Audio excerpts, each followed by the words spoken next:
Welcome to mastering communication skills. ऐसा course जो बनाया गया है आपको जरूरी कम्युनिकेशन स्किल्स सिखाने के लिए, जो आपकी पर्सनल और प्रोफेशनल लाइफ की सक्सेस के लिए जरूरी है।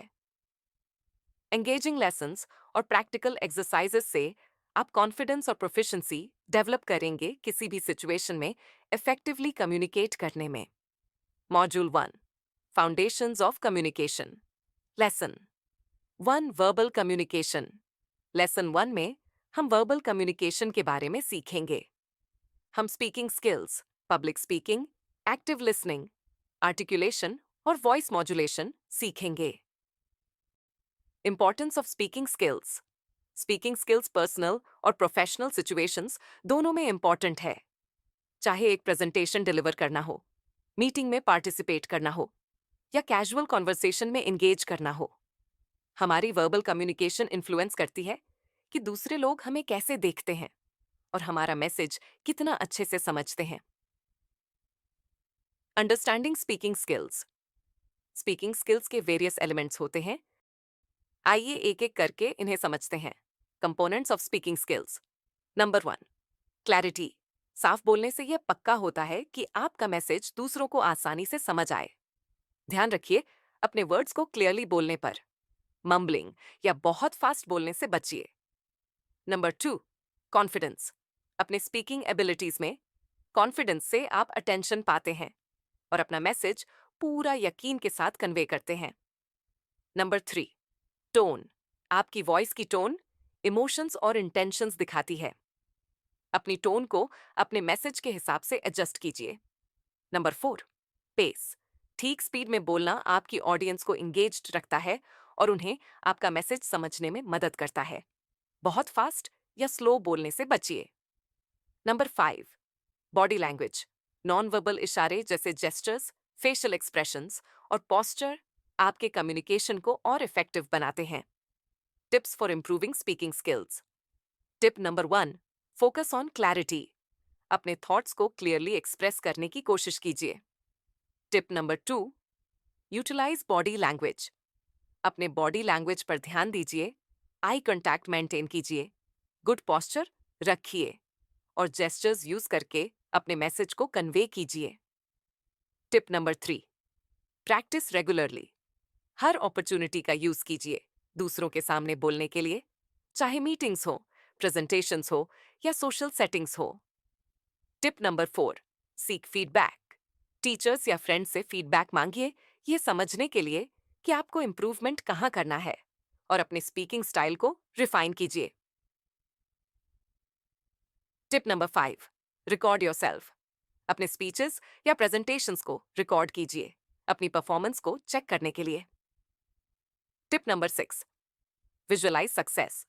किसी भी स्पीकिंग से पहले अपने कॉन्फिडेंस को बूस्ट करने के लिए अपने आप को कॉन्फिडेंटली और इफेक्टिवली बोलते हुए विजुअलाइज कीजिए। Next topic, active listening. Listening skills. Verbal communication में अब हम फोकस करते हैं लिसनिंग स्किल्स पर।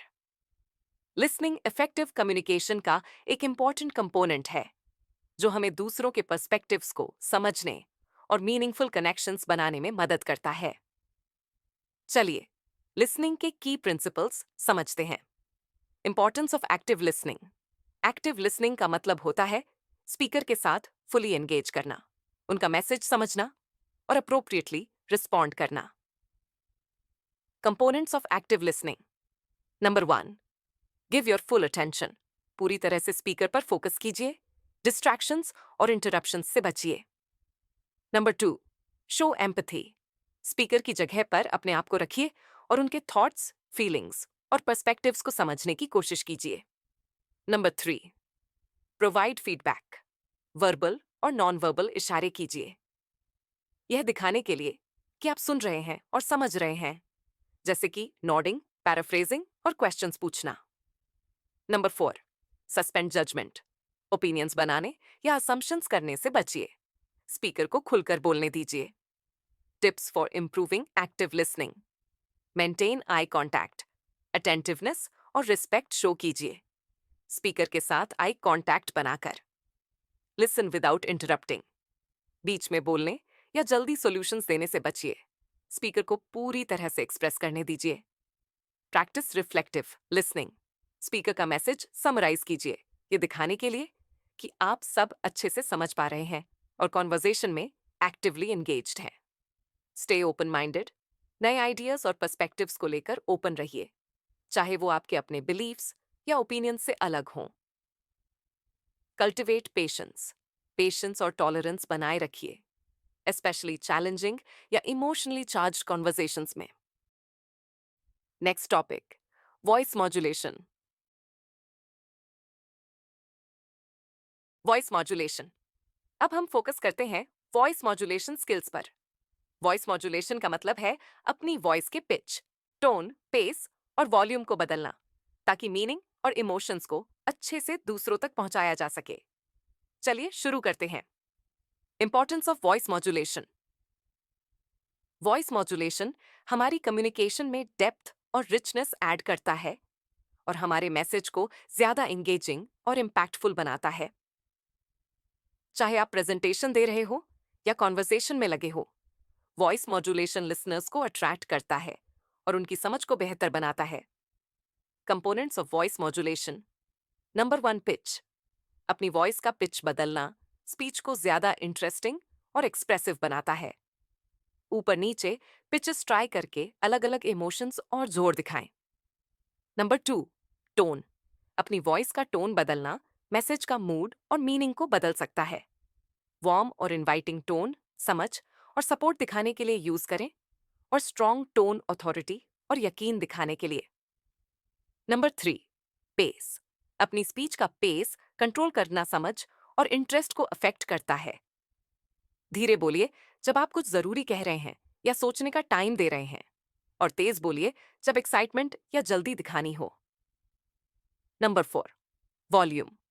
अपनी वॉइस का वॉल्यूम बदलना अटेंशन ग्रैब करता है और इंपॉर्टेंट पॉइंट्स को हाईलाइट करता है। धीरे बोलिए लिसनर्स को अट्रैक्ट करने के लिए, और जोर से बोलिए इंपॉर्टेंट इंफॉर्मेशन पर जोर देने के लिए। Tips for improving voice modulation. Practice vocal exercises. अपनी वॉइस को वार्म अप कीजिए वोकल एक्सरसाइजेस से, ताकि फ्लेक्सिबिलिटी और कंट्रोल इंप्रूव हो। कुछ वोकल एक्सरसाइजेस जो आप कर सकते हैं। Lip trills. अपने लिप्स को एक साथ रखिए और हल्की हवा बाहर छोड़ते हुए ट्रिलिंग साउंड बनाइए। यह आपकी लिप्स और वॉइस को वार्म अप करता है। हम धीरे धीरे हमिंग शुरू कीजिए। अपनी वॉइस को लो से हाई पिच पर ले जाएं। ये आपकी वोकल कॉर्ड्स को स्ट्रेच करता है। Tongue twisters. She sells sea shells by the sea shore. जैसे टंग ट्विस्टर्स बोलने की प्रैक्टिस कीजिए। यह आपकी आर्टिकुलेशन और क्लैरिटी को इंप्रूव करता है। Breathing exercises. Deep breathing practice कीजिए। नोज से सांस लें और माउथ से धीरे धीरे बाहर छोड़ें। यह आपकी ब्रेथ कंट्रोल और वॉइस स्टेबिलिटी को इंप्रूव करता है। Jaw exercises. अपने जॉ को धीरे धीरे खोलें और बंद करें, और सर्कुलर मूवमेंट्स करें ताकि जॉ मसल्स रिलैक्स हो जाएं। Next topic, articulation. अब हम अगले टॉपिक पर चलते हैं, आर्टिकुलेशन।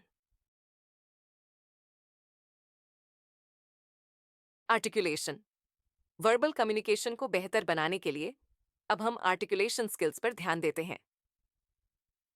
आर्टिकुलेशन का मतलब है वर्ड्स को साफ और सही तरीके से बोलना, ताकि दूसरे लोग हमारी बात क्लियरली समझ सकें।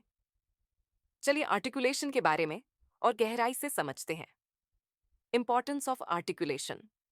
आर्टिकुलेशन बहुत जरूरी है अपना मैसेज सही और इफेक्टिव तरीके से कन्वे करने के लिए। Components of articulation. Number 1, pronunciation. Her sound को सही तरीके से बोलने पर ध्यान दीजिए ताकि क्लैरिटी बनी रहे। नंबर 2, एनंसिएशन। कंसोनेंट्स और वावल्स को क्लियरली बोलिए, स्लरिंग या मम्बलिंग से बचने के लिए। Number 3, intonation. अपनी वॉइस के ऊपर नीचे करने पर ध्यान दीजिए ताकि मीनिंग और इमोशंस अच्छे से समझा सकें। Tips for improving articulation. Tip number 1, slow down, moderate pace में बोलिए। हर वर्ड को क्लियरली आर्टिकुलेट करने के लिए टाइम दीजिए। Tip number 2, focus on sounds. Difficult sounds और लेटर्स पर फोकस कीजिए और उन्हें करेक्टली प्रोनाउंस करने की प्रैक्टिस कीजिए। Tip number 3, record and listen. अपने आप को बोलते हुए रिकॉर्ड कीजिए और अपनी आर्टिकुलेशन और प्रोनाउंसिएशन में इंप्रूवमेंट के एरियाज ढूंढिए। यह ढूंढिए कि आपको कहां पर इंप्रूवमेंट की जरूरत है। Next topic, public speaking. अब हम ट्रांजिशन करते हैं अगले टॉपिक पर, पब्लिक स्पीकिंग। पब्लिक स्पीकिंग एक वैल्यूएबल स्किल है जो हमें कॉन्फिडेंटली एक्सप्रेस करने देती है अपने आप को ऑडियंस के सामने।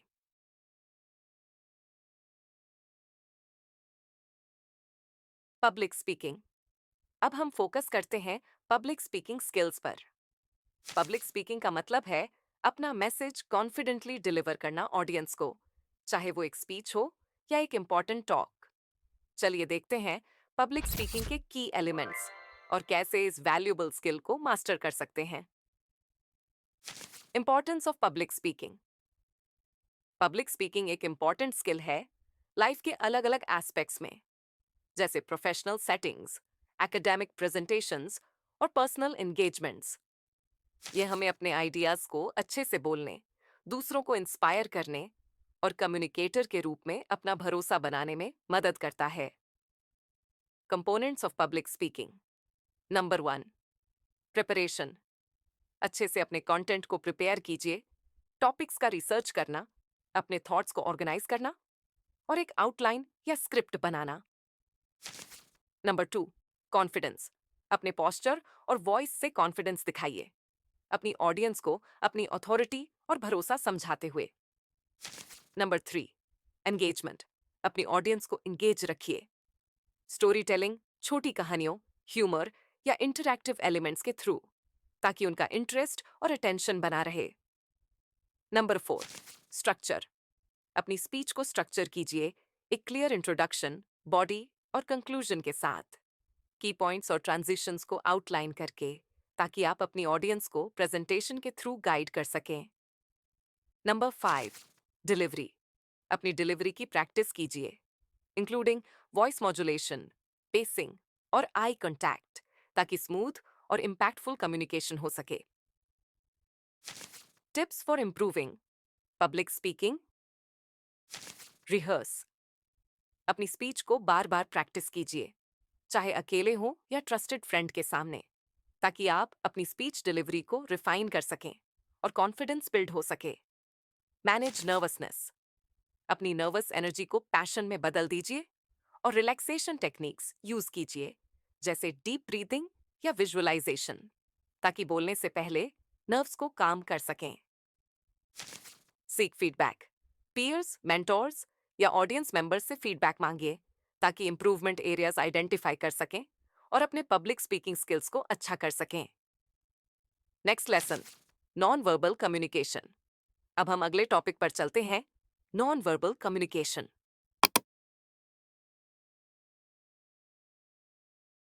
Lesson 2, non verbal communication, body language. अब हम समझते हैं बॉडी लैंग्वेज। बॉडी लैंग्वेज में हाव भाव, एक्शंस, पोस्चर्स, मूवमेंट्स और चेहरे के एक्सप्रेशंस आते हैं, जो बिना वर्ड्स के मैसेजेस बताते हैं। चलिए बॉडी लैंग्वेज के की एलिमेंट्स देखते हैं। Importance of body language. Body language communication में बहुत इंपॉर्टेंट रोल प्ले करता है। बॉडी लैंग्वेज को समझना और पहचानना हमें दूसरों से कनेक्ट होने, अच्छी बॉन्डिंग बनाने और सोशल इंटरैक्शंस को इफेक्टिवली हैंडल करने में मदद करता है। Components of body language. Number 1, posture. अपना पोस्चर ओपन और कॉन्फिडेंट रखिए, शोल्डर्स सीधा और सिर उठा हुआ, ताकि कॉन्फिडेंस और अप्रोचेबिलिटी दिखाई दे। Number 2, gestures. हाथ के इशारे, जेस्चर्स यूज कीजिए की पॉइंट्स को बताने, इंपॉर्टेंस दिखाने और कम्युनिकेशन को क्लियर बनाने के लिए। बहुत ज्यादा जेस्चर्स यूज करने से बचिए। Number 3, eye contact. ठीक से आंखों में देखना और मेंटेन करना, ताकि आपका ध्यान, सिंसेरिटी और कॉन्वर्सेशन में इंटरेस्ट दिखाई दे। Number 4, mirroring. धीरे से दूसरों की बॉडी लैंग्वेज को कॉपी करना बॉन्डिंग बनाने में मदद कर सकता है और एम्पैथी और अंडरस्टैंडिंग को दिखाता है। Tips for improving body language. Practice awareness. अपनी बॉडी लैंग्वेज का खुद ध्यान रखिए। जब भी आप दूसरों से बात कर रहे हैं, सोचिए कि आपका पोस्चर, जेस्चर्स और फेशियल एक्सप्रेशंस क्या मैसेज दे रहे हैं। Observe others. दूसरों की बॉडी लैंग्वेज को अलग अलग सिचुएशंस में नोटिस कीजिए ताकि आप समझ सकें कि इसका कम्युनिकेशन पर क्या असर होता है। Relaxation techniques. रिलैक्सेशन टेक्निक्स जैसे डीप ब्रीदिंग या विजुअलाइजेशन का यूज कीजिए ताकि टेंशन कम हो और आप ज्यादा रिलैक्स्ड और अप्रोचेबल लगें। Seek feedback. Trusted friends, colleagues या मेंटोर्स से फीडबैक मांगिए ताकि आप अपनी बॉडी लैंग्वेज के हैबिट्स या टेंडेंसीज को पहचान सकें जो आपकी कम्युनिकेशन को कमजोर कर सकती हैं। Next topic, facial expressions and eye contact. Facial expressions और आई कांटेक्ट। अब हम समझते हैं फेशियल एक्सप्रेशंस और आई कांटेक्ट। ये नॉन वर्बल इशारे इंपॉर्टेंट रोल प्ले करते हैं इमोशंस और इंटेंशंस कन्वे करने में। चलिए एक्सप्लोर करते हैं। Importance of facial expressions. Facial expressions powerful sign होते हैं इमोशंस और इंटेंशंस के। ये एक इंसान के स्टेट ऑफ माइंड का वैल्यूएबल इंसाइट देते हैं। फेशियल एक्सप्रेशंस को समझ के हम दूसरों से गहरी कनेक्शन बना सकते हैं और सोशल इंटरेक्शंस को इफेक्टिवली हैंडल कर सकते हैं। Components of facial expressions. Number 1, emotions. Facial expressions बहुत सारी इमोशंस दिखाती हैं जैसे खुशी, उदासी, गुस्सा, सरप्राइज और डर। दूसरों के इमोशनल सिग्नल्स को ठीक से समझने के लिए फेशियल मसल्स के सबटल चेंजेस पर ध्यान दें। Number 2, authenticity. सच्ची फेशियल एक्सप्रेशंस ज्यादा कन्विंसिंग और रिलेटेबल होती हैं फेक या जबरदस्ती वाली एक्सप्रेशन से। इमोशंस को नेचुरली और एम्पैथेटिकली एक्सप्रेस करने की प्रैक्टिस करें। Number 3, control. अपने फेशियल एक्सप्रेशंस को कंट्रोल करना सीखें ताकि जो मैसेज आप देना चाहते हैं वो ठीक से पहुंचे और अलग अलग सिचुएशंस में प्रोफेशनलिज्म बना रहे। Importance of eye contact. Eye contact एक powerful form of non verbal communication है जो अटेंटिवनेस, सिंसेरिटी और एंगेजमेंट दिखाता है कन्वर्सेशन में। ठीक से आई कांटेक्ट एस्टैब्लिश और मेंटेन करना ट्रस्ट, कनेक्शन और इफेक्टिव कम्युनिकेशन को फॉस्टर करता है।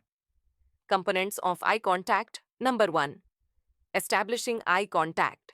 कन्वर्सेशन शुरू करते समय फ्रेंडली और कॉन्फिडेंट नजर के साथ आई कांटेक्ट बनाइए। इससे रैपो एस्टैब्लिश होता है और दूसरे इंसान को इंटरेस्ट दिखाता है। Number 2, maintaining eye contact. Conversation के दौरान consistent but natural eye contact रखें, ग्रुप सेटिंग्स में स्पीकर्स के बीच नजर मिलाते हुए। Number 3, breaking eye contact. Prolonged staring से बचें क्योंकि ये इंटिमिडेटिंग या कॉन्फ्रंटेशनल लग सकता है। बीच बीच में आई कांटेक्ट तोड़ के रिलैक्स्ड एटमॉस्फेयर बनाइए। Tips for improving facial expressions और आई कांटेक्ट। नंबर 1, मिरर के सामने प्रैक्टिस करें ताकि अपने फेशियल एक्सप्रेशंस और आई कांटेक्ट हैबिट्स को बेटर समझ सकें। नंबर 2, अलग अलग सोशल सेटिंग्स में दूसरों के फेशियल एक्सप्रेशंस और आई कांटेक्ट ऑब्जर्व करें इनसाइट्स के लिए। नंबर 3, ट्रस्टेड फ्रेंड्स या कलीग्स से फीडबैक मांगें अपने फेशियल एक्सप्रेशंस और आई कांटेक्ट पर इंप्रूवमेंट के लिए। अब हम अगले लेसन पर चलते हैं, बिल्डिंग रैपो।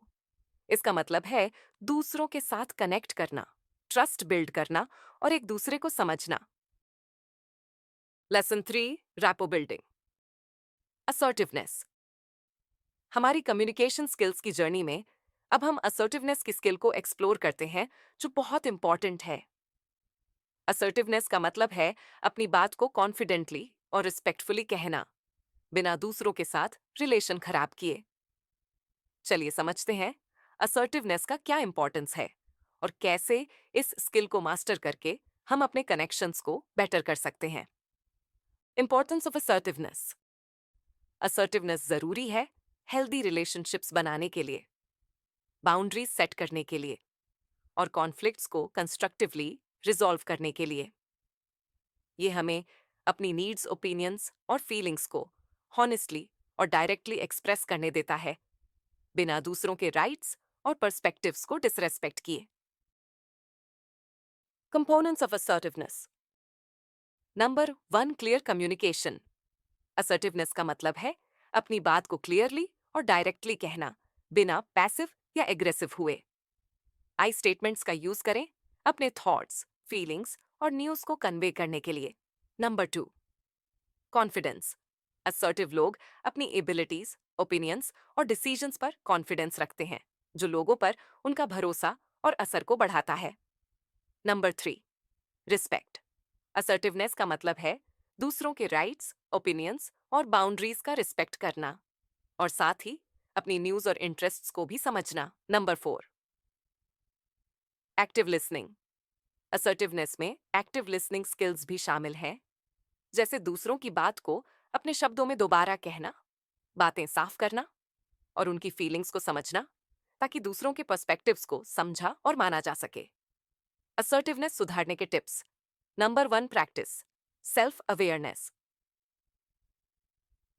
अपने कम्युनिकेशन स्टाइल पर रिफ्लेक्ट करें और आइडेंटिफाई करें कि कहां आप ज्यादा असर्टिव हो सकते हैं, बिना एग्रेसिव या पैसिव हुए।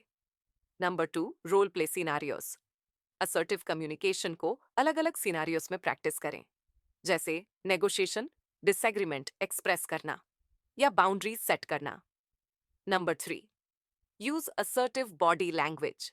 कॉन्फिडेंट पोस्टर मेंटेन करें, आई कांटेक्ट बनाइए और असर्टिव जेस्चर का यूज करें अपने कम्युनिकेशन में कॉन्फिडेंस शो करने के लिए।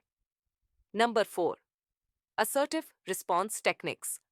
असर्टिव रिस्पॉन्स टेक्निक्स का यूज करें, जैसे ब्रोकन रिकॉर्ड, अपनी रिक्वेस्ट को कामली और फर्मली रिपीट करना, या फॉगिंग, क्रिटिसिज्म में जो सच है उससे एग्री करना, बिना क्रिटिसिज्म को पूरी तरह एक्सेप्ट किए। आइए इन्हें समझते हैं। ब्रोकन रिकॉर्ड टेक्निक में आप अपनी बात को कामली और फर्मली रिपीट करते हैं, बिना गुस्से या फ्रस्ट्रेशन के। जैसे अगर आप किसी से कह रहे हैं, मुझे अभी ब्रेक चाहिए, और दूसरा इंसान आपको कन्विंस करने की कोशिश कर रहा है, आप फिर से वैसे ही कामली कह सकते हैं, मुझे अभी ब्रेक चाहिए। इस तरह से आप अपनी बात पर कायम रहते हैं, बिना अपना टेम्पर लूज किए। फॉगिंग टेक्निक में आप क्रिटिसिज्म को पार्शियली एक्सेप्ट करते हैं, बिना उससे कंप्लीटली एग्री किए। अगर कोई आपसे कहता है, तुम हमेशा लेट आते हो, आप कह सकते हैं, हाँ, कभी कभी मैं लेट होता हूं। इससे आप दूसरे इंसान को दिखाते हैं कि आप उनकी बात सुन रहे हैं और एक्सेप्ट भी कर रहे हैं, लेकिन बिना अपने आप को पूरी तरह ब्लेम किए। Next topic, conflict resolution. अब हम नेक्स्ट टॉपिक की तरफ बढ़ते हैं, कॉन्फ्लिक्ट रिजोल्यूशन। Conflict resolution. अपनी कम्युनिकेशन स्किल्स को एनहांस करने की जर्नी में अब हम कॉन्फ्लिक्ट रेजोल्यूशन को एक्सप्लोर करते हैं। कॉन्फ्लिक्ट रेजोल्यूशन का मतलब है डिसएग्रीमेंट्स या कॉन्फ्लिक्ट्स को रिजॉल्व करना, बिना दूसरों के साथ पॉजिटिव रिलेशनशिप्स को खत्म किए। चलिए समझते हैं कॉन्फ्लिक्ट रेजोल्यूशन का क्या इंपॉर्टेंस है। कॉन्फ्लिक्ट किसी भी रिलेशनशिप का नेचुरल पार्ट है, पर हम कॉन्फ्लिक्ट्स को कैसे हैंडल करते हैं, ये हमारी इमेज को दूसरों के साथ या तो स्ट्रेंथन कर सकता है या weaken. Conflict resolution understanding, collaboration और ट्रस्ट को प्रमोट करता है, जो हेल्दी और प्रोडक्टिव रिलेशनशिप्स के लिए फाउंडेशन बनाता है। Components of conflict resolution. Number 1, communication. Effective communication conflicts को रिजॉल्व करने के लिए एसेंशियल है। एक्टिवली सुनो, अपने आप को असर्टिवली एक्सप्रेस करो और म्यूचुअल अंडरस्टैंडिंग को ढूंढो, ताकि कॉमन सॉल्यूशंस मिल सकें। Number 2, empathy. Empathy conflict resolution में क्रूशियल रोल प्ले करती है, क्योंकि ये हमें दूसरों के पर्सपेक्टिव्स, फीलिंग्स और न्यूज़ को समझने और वैलिडेट करने देती है। एम्पैथी शो करो ताकि सपोर्टिव और अंडरस्टैंडिंग रिलेशनशिप्स बनाई जा सके। Number 3, problem solving. जब कॉन्फ्लिक्ट्स को एड्रेस कर रहे हो, प्रॉब्लम सॉल्विंग माइंडसेट अडॉप्ट करो। सॉल्यूशंस ढूंढो जो कॉन्फ्लिक्ट के रूट कॉजेस को एड्रेस करे, किसी को ब्लेम करने के बजाय। कॉन्फ्लिक्ट रेजोल्यूशन के टिप्स। Stay calm. जब कॉन्फ्लिक्ट हो तो अपना टेम्पर कंट्रोल में रखो और शांत रहो। डीप ब्रीथ्स लो, 10 तक गिन लो, या अगर जरूरी हो तो थोड़ी देर के लिए ब्रेक ले लो ताकि बात और ना बिगड़े। Number 2, active listening. कॉन्फ्लिक्ट में सभी पार्टियों के कंसर्न्स और व्यू पॉइंट्स को ध्यान से सुनो। उनकी बात को पैराफ्रेज, दोबारा अपने शब्दों में कहना, और समराइज, शॉर्ट में रिपीट करना करो ताकि अच्छी अंडरस्टैंडिंग और रिस्पेक्ट बन सके। Number 3, focus on interests. Conflict में हर पार्टी के असली न्यूज और प्रायोरिटीज को समझो। ऐसे सॉल्यूशंस ढूंढो जो सभी की न्यूज को एड्रेस करें, बिना किसी की बात को नजरअंदाज किए। Number 4, seek win win solutions. ऐसे सॉल्यूशंस ढूंढो जो सबको फायदा पहुंचाएं, बिना इस बात पर ध्यान दिए कि कौन जीत रहा है और कौन हार रहा है। Next topic, relationship building. अब हम अगले टॉपिक पर चलते हैं, रिलेशनशिप बिल्डिंग। रिलेशनशिप बिल्डिंग का मतलब है दूसरों के साथ स्ट्रॉन्ग और पॉजिटिव कनेक्शंस बनाना, जो ट्रस्ट और रिस्पेक्ट पर बेस्ड होती हैं। चलिए इस टॉपिक को और डीपली समझते हैं। Relationship building. अपनी कम्युनिकेशन स्किल्स को एनहांस करने की जर्नी में अब हम रिलेशनशिप बिल्डिंग के आर्ट को एक्सप्लोर करेंगे। रिलेशनशिप बिल्डिंग का मतलब है स्ट्रॉन्ग पॉजिटिव कनेक्शंस बनाना दूसरों के साथ बेस्ड ऑन ट्रस्ट, रिस्पेक्ट और म्यूचुअल सपोर्ट। चलिए शुरू करते हैं। Importance of relationship building. Strong relationships effective communication पर बनती है। दूसरों के साथ रपोर बिल्ड करना ट्रस्ट, ओपननेस और अंडरस्टैंडिंग को बढ़ाता है। ये एक सपोर्टिव एनवायरनमेंट क्रिएट करता है जहां आइडियाज फ्लरिश कर सकते हैं, कॉन्फ्लिक्ट्स रिजॉल्व हो सकते हैं और मिलकर गोल्स अचीव किए जा सकते हैं। Components of relationship building. Number 1, trust. Trust किसी भी इंपॉर्टेंट रिलेशनशिप के लिए जरूरी है। ट्रस्ट बनाने के लिए अपने एक्शंस और कम्युनिकेशन में रिलायबल, ऑनेस्ट और कंसिस्टेंट रहो। Number 2, respect. दूसरों को इज्जत और सम्मान के साथ ट्रीट करो, चाहे उनके ओपिनियंस, बैकग्राउंड्स या रोल्स अलग अलग हों। उनके कॉन्ट्रीब्यूशंस को मानो और उनके नजरिए की कदर करो। Number 3, empathy. एम्पैथी का मतलब है दूसरों के फीलिंग्स को समझना और महसूस करना, जो रिलेशनशिप्स में कनेक्शन और म्यूचुअल सपोर्ट को बढ़ाता है। Number 4, communication. Effective communication relationship building का सबसे इंपॉर्टेंट हिस्सा है। ध्यान से सुनो, अपने आप को ईमानदारी और इज्जत के साथ एक्सप्रेस करो और म्यूचुअल अंडरस्टैंडिंग को ढूंढो ताकि अच्छी रिलेशनशिप्स बन सकें और कनेक्शंस मजबूत हो सकें। Tips for relationship building. Number 1, be authentic. अपनी इंटरैक्शंस में असली और सच्चे रहो। अपने थॉट्स, फीलिंग्स और एक्सपीरियंसेस को खुले तौर पर और ईमानदारी से शेयर करो। Number 2, show appreciation. दूसरों के एफर्ट्स और कॉन्ट्रीब्यूशंस की कदर करो। उनके सपोर्ट, आइडियाज और अचीवमेंट्स के लिए शुक्रिया अदा करो। Number 3, foster collaboration. दूसरों के साथ मिलकर प्रोजेक्ट्स, इनिशिएटिव्स या शेयर्ड गोल्स पर काम करो। मिलकर काम करना रिश्ते को मजबूत बनाता है। Number 4, invest time. रिश्ते बनाने और मेंटेन करने में समय और मेहनत लगाओ। रेगुलर चेक इन्स, मीटिंग्स या सोशल गैदरिंग्स स्केड्यूल करो ताकि कनेक्शंस मजबूत हो सकें और अच्छे रिश्ते बन सकें। Next topic, advance communication techniques. अब हम नेक्स्ट मॉड्यूल की तरफ बढ़ते हैं, advance communication techniques. Module 2, advanced communication techniques. Lesson 4, persuasive communication and emotional intelligence. Understanding emotions. अब हम इमोशंस को समझने के टॉपिक को एक्सप्लोर करते हैं। इमोशंस कम्युनिकेशन में बहुत इंपॉर्टेंट रोल प्ले करते हैं। ये हमारे थॉट्स, बिहेवियर्स और इंटरेक्शंस को अफेक्ट करते हैं। चलिए शुरू करते हैं। Importance of understanding emotions. Emotions को समझना कम्युनिकेशन और रिलेशनशिप्स के लिए जरूरी है। इमोशंस हमारी सोच, डिसीजंस और रिस्पॉन्सेस को अफेक्ट करते हैं और हमारे एक्सप्रेस करने का तरीका और दूसरों से कनेक्ट करने का तरीका शेप करते हैं। अपने और दूसरों के इमोशंस को समझकर हम सोशल इंटरैक्शंस को अच्छी तरह से हैंडल कर सकते हैं और दूसरों को पॉजिटिवली इन्फ्लुएंस कर सकते हैं। Understanding emotions. Number 1, emotion recognition, emotions को पहचानना। खुद और दूसरों के इमोशंस को पहचान कर उन्हें समझना इमोशंस को समझने का पहला कदम है। वर्बल और नॉन वर्बल इशारे जैसे फेशियल एक्सप्रेशंस, बॉडी लैंग्वेज और वॉइस की टोन पर ध्यान दो, अलग अलग इमोशंस को डिजर्न करने के लिए। Number 2, emotional awareness. अपनी फीलिंग्स को समझो और जांचो, जैसे कि कौन सी चीजें उन्हें बदलती हैं, वो कितनी स्ट्रांग होती हैं और उनका अपने थॉट्स और एक्शंस पर क्या असर होता है। अपनी फीलिंग्स को बिना जज किए या दबाए उन्हें एक्सेप्ट करो। एम्पथी।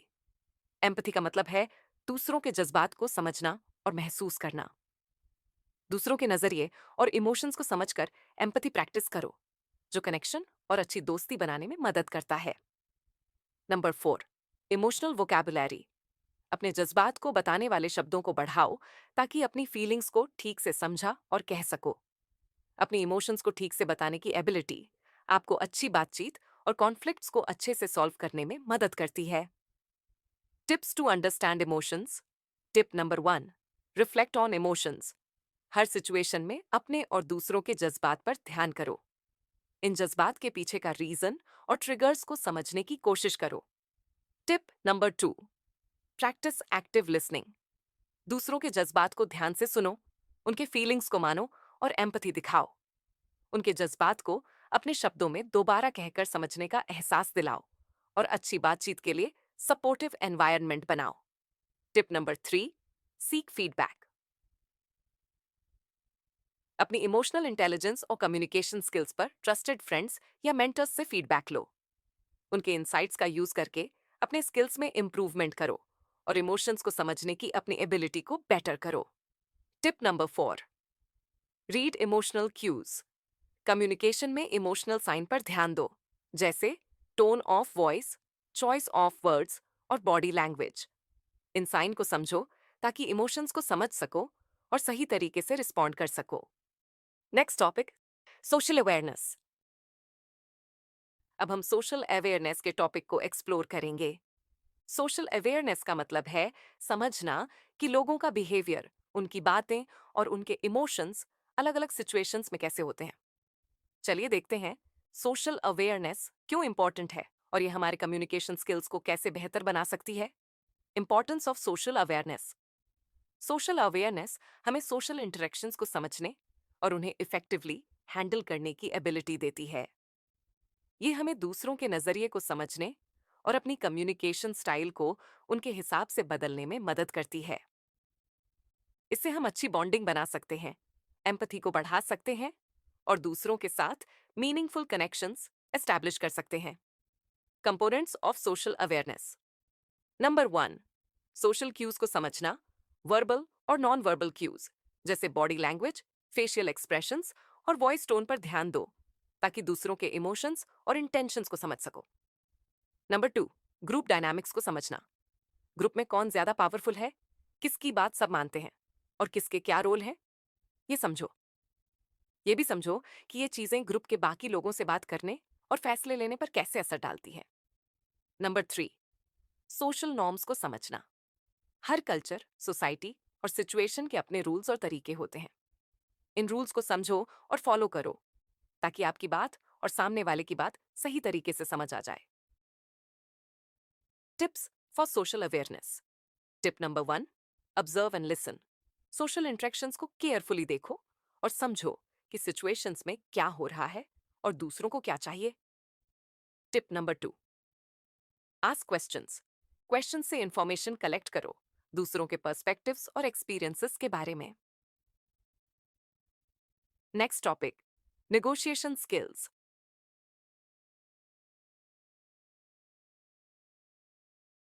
Negotiation skills. अब हम नेगोशिएशन स्किल्स को डेवलप करने पर ध्यान देंगे। चलिए देखते हैं कि नेगोशिएशन स्किल्स क्यों इंपॉर्टेंट हैं और कैसे ये हमारे कम्युनिकेशन एबिलिटीज को बेटर कर सकती है। Importance of negotiation skills. Negotiation skills हमें हमारी नीड्स, इंटरेस्ट और ऑब्जेक्टिव्स को इफेक्टिवली कम्युनिकेट करने में मदद करती हैं। Components of negotiation skills. Number 1, preparation. Negotiations के लिए पहले से तैयार हो जाएं। अपने गोल साफ करके, अपनी नीड्स समझकर और बैकअप ऑप्शंस को भी प्लान कर लें। साथ ही दूसरी पार्टी के पर्पस और उनकी इंटरेस्ट्स भी समझें। Number 2, listen and understand. दूसरी पार्टी की बातें ध्यान से सुनें ताकि उनका पॉइंट ऑफ व्यू समझ सकें और मिलने वाले पॉइंट पर आएं। Number 3, effective communication. अपनी नीड्स को समझाने के लिए सही तरीके से कम्युनिकेट करें। अपने आर्ग्यूमेंट्स को लॉजिक से साबित करें, साथ ही प्रूफ भी प्रोवाइड करें और दूसरी पार्टी के सवालों को भी एड्रेस करें। Tips for negotiation skills. Tip number 1, keep flexibility. Negotiations के दौरान फ्लेक्सिबल रहिए और कॉम्प्रोमाइज के लिए खुले रहिए। अपने कोर ऑब्जेक्टिव्स को अचीव करने पर ध्यान दें, जबकि चेंजेस और कंसेशंस के लिए अडेप्टेबल रहें। Tip number 2, manage emotions. Negotiations के दौरान इमोशंस को कंट्रोल में रखें। काम, कंपोज्ड और प्रोफेशनल बने रहें। इमोशनल इंटेलिजेंस का इस्तेमाल करके अपने और दूसरों के इमोशंस को समझकर मैनेज करें। Tip number 3, maintain rapport. दूसरी पार्टी के साथ अच्छे रिश्ते बनाइए, रिस्पेक्ट दिखाकर। ट्रस्ट और अच्छे रिश्ते बनाने से एक पॉजिटिव एनवायरनमेंट तैयार होता है। Next lesson, digital communication and technology. Module 3, digital communication and technology lesson 5, communication in the digital age netiquette. अब हम नेटिकेट के बारे में बात करेंगे। इस लेसन में हम नेटिकेट के प्रिंसिपल्स को समझेंगे। नेटिकेट का मतलब है ऑनलाइन कम्युनिकेशन में कैसे व्यवहार करना चाहिए। ये गाइडलाइंस हमें सिखाते हैं कि ऑनलाइन इंटरैक्शंस में कैसे रिस्पेक्टफुल, रिस्पॉन्सिबल और एथिकल बन सकते हैं। नेटिकेट से हम एम्पैथी और दूसरों के फीलिंग्स और पर्सपेक्टिव्स को समझ पाते हैं। Components of netiquette. Number 1, respect. Online interactions में हमेशा दूसरों के साथ रिस्पेक्ट से पेश आएं, चाहे उनकी ओपिनियन, बैकग्राउंड या आइडेंटिटी अलग हो। ऑफेंसिव लैंग्वेज, पर्सनल अटैक्स या डिस्क्रिमिनेटरी बिहेवियर से बचें। Number 2, privacy. दूसरों की प्राइवेसी का ध्यान रखें और बिना उनकी परमिशन के उनका सेंसिटिव या पर्सनल इंफॉर्मेशन शेयर ना करें। Number 3, clarity and conciseness. Online messages में क्लैरिटी और कंसाइसनेस से कम्युनिकेट करें ताकि मिसअंडरस्टैंडिंग ना हो। प्रॉपर ग्रामर, पंक्चुएशन और फॉर्मेटिंग यूज करें ताकि रीडेबिलिटी बढ़े। Number 4, cyber security. अपने पर्सनल इंफॉर्मेशन को सेफगार्ड करने के लिए अच्छी साइबर सिक्योरिटी प्रैक्टिसेस फॉलो करें, स्ट्रॉन्ग पासवर्ड्स यूज करें और स्कैम्स, मालवेयर और ऑनलाइन थ्रेट्स से सावधान रहें। Tips for netiquette. Tip number 1, think before you post. कुछ भी ऑनलाइन शेयर करने से पहले सोचें कि इसका क्या इम्पैक्ट हो सकता है आप पर और दूसरों पर। ऐसा कुछ ना पोस्ट करें जो कॉन्फ्लिक्ट या हार्म क्रिएट करे। Tip number 2, be mindful of tone. Digital communication में टोन का इंटरप्रिटेशन गलत हो सकता है। इमोटिकॉन्स, इमोजीज या क्लियर लैंग्वेज यूज करें ताकि टोन और इमोशंस सही से कन्वे हो सकें, स्पेशली टेक्स्ट बेस्ड कम्युनिकेशन में। Tip number 3, practice empathy. दूसरों के पर्सपेक्टिव्स और फीलिंग्स को समझने की कोशिश करें ऑनलाइन इंटरैक्शंस में। Next topic, digital citizenship and online identity management. Digital citizenship. Digital citizenship का मतलब है टेक्नोलॉजी और डिजिटल रिसोर्सेज का जिम्मेदारी से, एथिकल और सेफ तरीके से इस्तेमाल। Components of digital citizenship. Number 1, respect for others. Online interactions में दूसरों के साथ रिस्पेक्ट और काइंडनेस से पेश आएं, एम्पैथी और टॉलरेंस बनाए रखें। Number 2, responsible behaviour. टेक्नोलॉजी और डिजिटल प्लेटफॉर्म्स का रिस्पॉन्सिबल यूज करें, रेगुलेशंस और कम्युनिटी गाइडलाइंस का पालन करें। साइबर बुलिंग, हैरासमेंट या इलीगल ऑनलाइन एक्टिविटीज से बचें। Number 3, cyber security awareness. Cyber security risks के बारे में अवेयर रहे ताकि अपने पर्सनल इंफॉर्मेशन, डिवाइसेस और ऑनलाइन अकाउंट्स को साइबर थ्रेट्स और अटैक्स से सेफगार्ड कर सकें। Number 4, digital footprint. अपने डिजिटल फुटप्रिंट का ध्यान रखें, जो आपके ऑनलाइन एक्टिविटीज और इंटरैक्शंस का ट्रेस होता है। पॉजिटिव डिजिटल फुटप्रिंट मेंटेन करने की कोशिश करें। Next topic, communication in various contexts. Module 4, communication in various contexts. Lesson 6, communication in relationships. Communication in friendships. अब हम फ्रेंडशिप्स को एक्सप्लोर करेंगे कम्युनिकेशन के कॉन्टेक्स्ट में। इस लेसन में हम फ्रेंडशिप्स के पैटर्न्स और इफेक्टिव कम्युनिकेशन का रोल समझेंगे, जो मीनिंगफुल कनेक्शंस बनाने और बनाए रखने में हेल्प करता है। चलिए कम्युनिकेशन इन फ्रेंडशिप्स के बेसिक्स और उसकी इंपॉर्टेंस को समझते हैं। Understanding friendships. Friendships voluntary relationships हैं, जो म्यूचुअल अफेक्शन, ट्रस्ट और सपोर्ट पर बनी होती हैं। फ्रेंड्स कॉमन इंटरेस्ट्स, एक्सपीरियंसेस और वैल्यूज शेयर करते हैं और एक दूसरे को इमोशनल सपोर्ट, कंपेनियनशिप और एक्सेप्टेंस ऑफर करते हैं। Characteristics of friendships. Number 1, trust and loyalty. Friends एक दूसरे पर भरोसा करते हैं और अपनी खुशियां और दुख साथ में बांट सकते हैं। ट्रस्ट और लॉयल्टी फ्रेंड्स को एक दूसरे के करीब रखती है और फ्रेंडशिप को स्ट्रांग बनाती है। Number 2, communication. Effective communication friends बनाए रखने के लिए बहुत जरूरी है। जब फ्रेंड्स अपनी बातें और फीलिंग्स अच्छे से एक्सप्रेस करते हैं, तो मिसअंडरस्टैंडिंग्स कम होती हैं और दोस्ती मजबूत होती है। Number 3, reciprocity. फ्रेंडशिप्स रेसिप्रोसिटी यानी दो तरफा मदद पर चलती है, जहां दोनों फ्रेंड्स रिलेशनशिप में अपना अपना पार्ट देते हैं, जैसे एक्ट्स ऑफ काइंडनेस और सपोर्ट। जब दोनों फ्रेंड्स एक दूसरे को इक्वली इंपॉर्टेंस देते हैं, तो दोस्ती और भी गहरी हो जाती है। इफेक्टिव कम्युनिकेशन अच्छी फ्रेंडशिप्स का फाउंडेशन है, जो फ्रेंड्स को अपने आप को सच्चे दिल से एक्सप्रेस करने, कॉन्फ्लिक्ट्स रिजॉल्व करने और अपना बॉन्ड मजबूत बनाने में मदद करता है। कुछ स्ट्रैटेजीज जो अच्छी फ्रेंडशिप्स बनाने में हेल्प कर सकती हैं। Number 1, active listening. Active listening का प्रैक्टिस करो, ताकि अपने फ्रेंड के थॉट्स, फीलिंग्स और एक्सपीरियंसेस को बिना जजमेंट या इंटरप्शन के समझ सको। इसका मतलब है ध्यान से सुनना और समझने की कोशिश करना। Number 2, empathy. अपने फ्रेंड के पर्सपेक्टिव्स, इमोशंस और चैलेंजेस को एम्पैथी, संवेदना और समझ के साथ शो करो। उनकी फीलिंग्स और एक्सपीरियंसेस को वैलिडेट करो, ताकि वो समझें कि आप उनकी बात समझते हैं। Number 3, open and honest communication.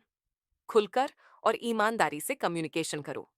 अपने थॉट्स, फीलिंग्स और नीड्स को ओपनली और रिस्पेक्टफुली एक्सप्रेस करो और अपने फ्रेंड को भी एनकरेज करो कि वो भी ऐसा करें। Number 4, conflict resolution. कॉन्फ्लिक्ट्स या मिसअंडरस्टैंडिंग्स को जल्दी और अच्छे तरीके से एड्रेस करो।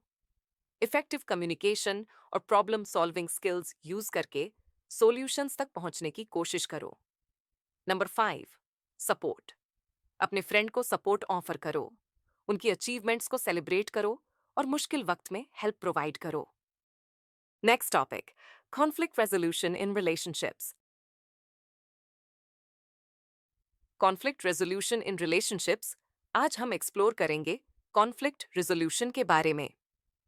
इस लेसन में हम समझेंगे कि इफेक्टिव कम्युनिकेशन कैसे कॉन्फ्लिक्ट्स को मैनेज और रिजॉल्व करने में क्रूशियल रोल प्ले करती है। चलिए शुरू करते हैं। Understanding conflict. कॉन्फ्लिक्ट तब अराइज होता है जब लोगों या ग्रुप्स के इंटरेस्ट्स या गोल्स में डिफरेंसेस होते हैं। कॉन्फ्लिक्ट के कुछ की पॉइंट्स हैं। Number 1, causes of conflict. Conflicts गलतफहमी, अलग अलग सोच या लिमिटेड रिसोर्सेज जैसे फैक्टर्स से बन सकते हैं। Number 2, conflict styles. हर इंसान कॉन्फ्लिक्ट को अलग तरीके से हैंडल करता है, जैसे असर्टिव स्टाइल, अपनी बात स्ट्रांगली और क्लियरली कहना। कोलैबोरेटिव स्टाइल, मिलजुल कर सॉल्यूशन ढूंढना। कॉम्प्रोमाइजिंग स्टाइल, थोड़ा समझौता करके सॉल्यूशन निकालना। अकोमोडेटिंग स्टाइल, दूसरे की बात मान लेना। अवॉइडिंग स्टाइल, कॉन्फ्लिक्ट से बचना या दूर रहना। Strategies for conflict resolution. Number 1, active listening. Conflict में सभी लोगों के नजरिए और चिंताएं को ध्यान से सुनो और समझ और रिस्पेक्ट दिखाते हुए बात करो। Number 2, clarify issues. कॉन्फ्लिक्ट को फ्यूल करने वाले इश्यूज को आइडेंटिफाई करो और मिसअंडरस्टैंडिंग्स को क्लियर करो ताकि सबको सेम बात समझ आए। Number 3, explore solutions. सॉल्यूशंस या समझौते को ढूंढो जो सभी लोगों की नीड्स और इंटरेस्ट्स को पूरा कर सकें। Next topic, communication ethics.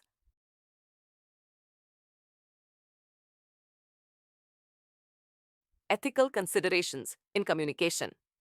इस लेसन में हम समझेंगे कि एथिकल बिहेवियर कम्युनिकेशन में कितना इंपॉर्टेंट है और ये कैसे हमारी इंटरैक्शंस, रिलेशनशिप्स और सोसाइटल इम्पैक्ट को शेप करता है। चलिए शुरू करते हैं। Understanding ethical communication. Ethical communication का मतलब होता है लैंग्वेज, इंफॉर्मेशन और टेक्नोलॉजी का रिस्पॉन्सिबल और सही यूज करना ताकि ट्रुथफुलनेस और रिस्पेक्ट प्रमोट हो सभी तरह की कम्युनिकेशन में। एथिकल कम्युनिकेशन के कुछ की पॉइंट्स हैं। Number 1, truthfulness. सही और एक्यूरेटली कम्युनिकेट करो, इंफॉर्मेशन को मिसलीड करने से बचो। Number 2, integrity. हर कम्युनिकेशन में ईमानदारी से काम लो और अपने कमिटमेंट्स को निभाओ। Number 3, respect. दूसरों को रिस्पेक्ट और एम्पैथी के साथ ट्रीट करो। कम्युनिकेशन में अलग अलग नजरिए, एक्सपीरियंसेस और ओपिनियंस को वैल्यू करो। Number 4, accountability. अपने कम्युनिकेशन का असर दूसरों पर समझो, अपनी गलतियों को मानो और जो नुकसान हुआ है उसे सुधारने की कोशिश करो। Next module, specialized communication skills. Story telling एक ऐसी स्किल है जो हर इंसान के लिए यूजफुल है, चाहे आप स्टूडेंट हो, प्रोफेशनल हो या किसी भी फील्ड में हो। ये स्किल आपकी कम्युनिकेशन और इन्फ्लुएंस को बढ़ाने में मदद करती है। लेसन 8। इस लेसन में हम दिलचस्प कहानियां बनाने की आर्ट को समझेंगे जो ऑडियंसेस के साथ रेजोनेट करती हैं।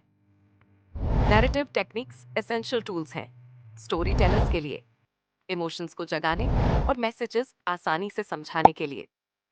चलिए नैरेटिव टेक्निक्स के बेसिक्स को समझते हैं। Understanding narrative techniques. Narrative techniques story telling strategies हैं जो स्टोरीज को स्ट्रक्चर, डेवलप और प्रेजेंट करने के लिए यूज होती हैं।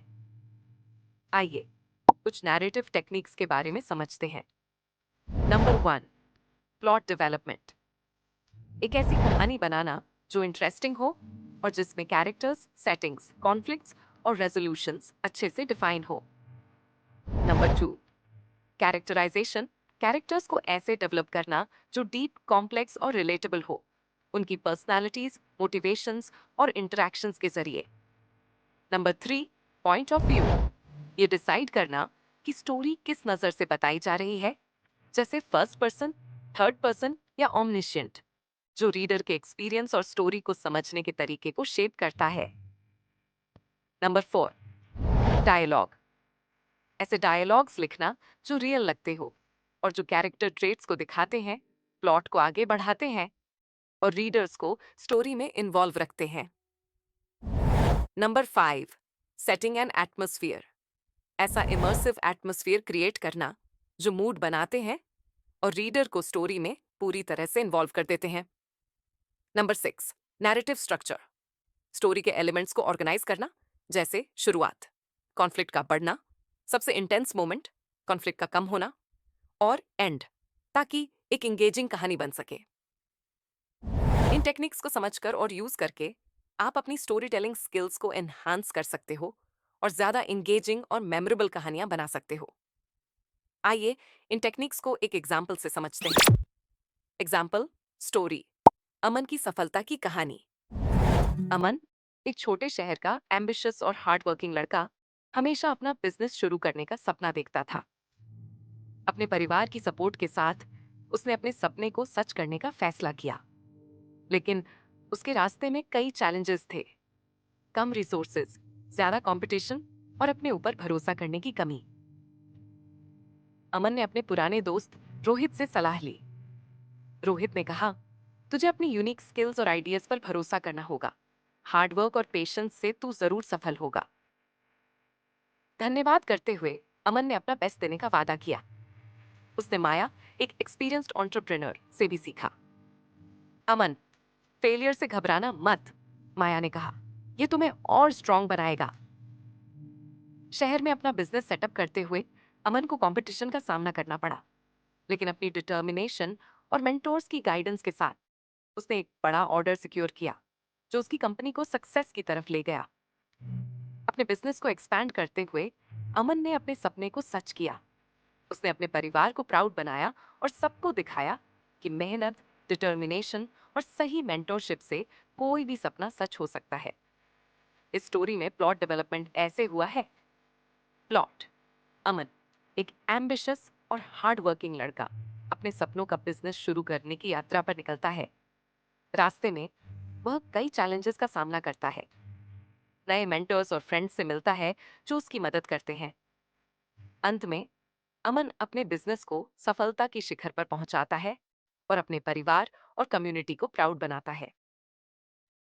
कॉन्फ्लिक्ट: मेन कॉन्फ्लिक्ट है अमन का स्ट्रगल रिसोर्सेज, कंपटीशन और सेल्फ डाउट के साथ अपने बिजनेस को एस्टैब्लिश और ग्रो करने के लिए। रेजोल्यूशन: अमन अपनी मेहनत, डिटर्मिनेशन और सही मेंटोरशिप के साथ अपने बिजनेस को सफल बनाता है और अपने सपने को साकार करता है। इस स्टोरी में कैरेक्टराइजेशन ऐसे हुआ है। अमन, एक एम्बिशियस और डिटर्मिन्ड लड़का जो अपने सपनों को सच करने के लिए तैयार है। वह इंटेलिजेंट, अडेप्टेबल और रिजिलियंट है। रोहित, अमन का पुराना दोस्त और मेंटर जो उसे बिजनेस एडवाइस और सपोर्ट देता है। माया, एक एक्सपीरियंस एंटरप्रेन्योर जो अमन को प्रैक्टिकल टिप्स और एनकरेजमेंट देती है। इस स्टोरी में पॉइंट ऑफ व्यू ऐसे हुआ है। थर्ड पर्सन लिमिटेड, कहानी थर्ड पर्सन पर्सपेक्टिव से बताई गई है, जो मेनली अमन के थॉट्स, फीलिंग्स और एक्सपीरियंसेस पर फोकस्ड है। ये रीडर्स को अमन से कनेक्ट होने में मदद करता है। इस स्टोरी में सेटिंग और एटमॉस्फेयर ऐसे बना हुआ है। होम टाउन: अमन का छोटा सा शहर जहां से वह अपना सपना शुरू करता है। सिटी: बड़ी शहर जहां अमन अपना बिजनेस सेटअप करता है, जहां उसे कंपटीशन और अपॉर्चुनिटीज दोनों मिलती हैं। इस स्टोरी में नैरेटिव स्ट्रक्चर ऐसे हुआ है। एक्सपोजिशन: अमन और उसके ड्रीम्स का इंट्रोडक्शन। राइजिंग एक्शन: अमन अपने बिजनेस आइडिया को एग्जीक्यूट करता है, चैलेंजेस का सामना करता है और मेंटोर्स और फ्रेंड्स की मदद से आगे बढ़ता है। क्लाइमैक्स: अमन का बिजनेस एक बड़ा ऑर्डर सिक्योर करता है जो उसकी कंपनी को सक्सेस की तरफ ले जाता है। फॉलोइंग एक्शन: अमन अपने बिजनेस को और एक्सपैंड करता है और अपने गोल्स अचीव करता है। रेजोल्यूशन: अमन अपने बिजनेस को सक्सेस पर पहुंचाता है और अपने परिवार को प्राउड बनाता है।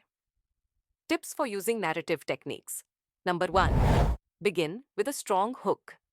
अपनी स्टोरी को एक अटेंशन ग्रैबिंग ओपनिंग से शुरू करो जो क्यूरियोसिटी जगाए, टोन सेट करे और स्टोरी के लिए स्टेज तैयार करे। Number 2, show don't tell. Descriptive language, imagery और डिटेल्स का यूज करो ताकि रीडर्स को स्टोरी की दुनिया में ले जाओ और उनमें इमोशनल रिस्पॉन्सेस जगाओ।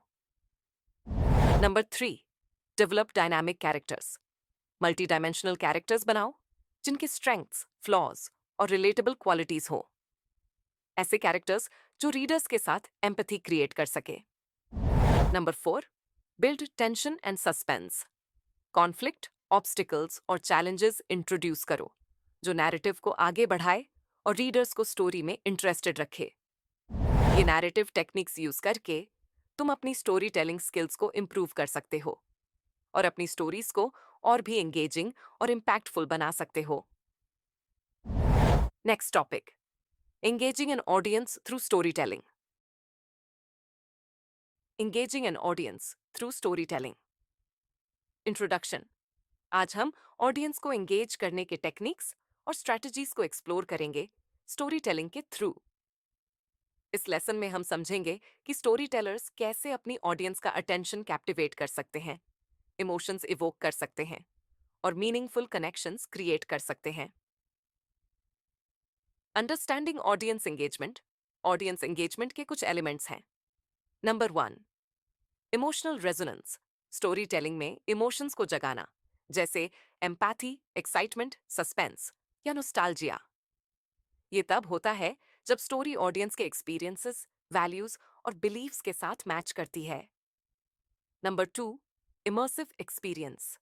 एक ऐसा नैरेटिव वर्ल्ड क्रिएट करना जो सेंसेस को जगाए और इतना रियलिस्टिक लगे कि लोग उसमें डूब जाएं, जो लिसनर्स को डिफरेंट टाइम्स, प्लेसेस या पर्सपेक्टिव्स में ले जाए, उनकी इमेजिनेशन और क्यूरियोसिटी को स्टिमुलेट करते हुए। Number 3, interactive participation. ऑडियंस को स्टोरी में पार्टिसिपेट करने के लिए एनकरेज करना, जैसे क्वेश्चंस पूछना, फीडबैक लेना या लिसनर्स को स्टोरी में अपना इनपुट देने के लिए इनवाइट करना। इन टेक्निक्स को यूज करके तुम अपनी स्टोरी टेलिंग को और भी एंगेजिंग और इम्पैक्टफुल बना सकते हो और अपनी ऑडियंस के साथ एक डीपर कनेक्शन क्रिएट कर सकते हो। जैसे हम अपने कम्युनिकेशन स्किल्स कोर्स के एंड पर आ रहे हैं, मैं चाहती हूं कि आपने जो स्किल्स सीखे हैं उनका प्रैक्टिस करते रहे, बात करने और सुनने के मौके तलाशते रहे, अपनी इंटरैक्शंस पर सोचें और लगातार सुधार की कोशिश करें। इस कोर्स का हिस्सा बनने के लिए धन्यवाद। कम्युनिकेशन प्रैक्टिस करते रहें, बढ़ते रहें और जुड़े रहें।